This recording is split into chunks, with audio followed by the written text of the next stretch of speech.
უცხოელი პოლიტიკოსების მხრიდან საქართველოსთან დაკავშირებით გაკეთებულ განცხადებებსა და კრიტიკას გამოეხმაურა საქართველოს პარლამენტის თავმჯდომარე.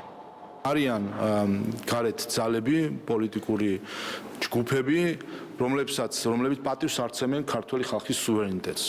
ამ მხრივ ისინი იმეორებენ იმ გზას, რომელიც ჯერ რუსეთის იმპერიამ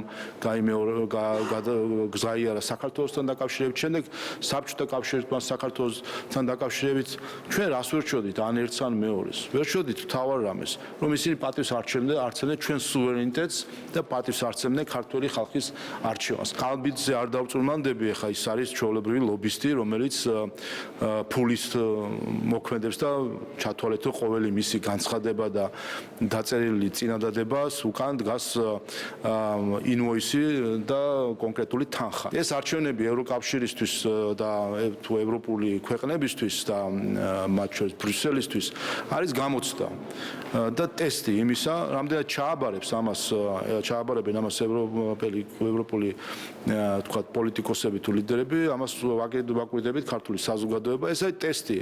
ისინი არიან თუ არა ერთგული ჩვენი საერთო ევროპული ღირებულებებისა, დემოკრატიის და სხვა ქვეყნის სუვერენიტეტის პატივისცემისა, თუ ისინი ნელ-ნელა ემსგავსებიან მას, ვისაც სიტყვით ებრძვიან. ეს სურვილი, რომ საქართველოს გარედან დაუნიშნონ ნამესტრინკები, რასაც ადრე რუსეთის იმპერია აკეთებდა, როგორც ჩანს, ვიღაცას თავში უტრიალებს. ეხლა სხვა რისი გამოვლენა იყო ის, რომ პარლამენტის წინ ლიეტუვის და ესტონეთის საგარეო საქმეთა მინისტრები მიტინგზე იდგნენ და ქართულ ხალხს ეუბნებოდნენ, რა პოლიტიკური არჩევანი უნდა გაეკეთებინა.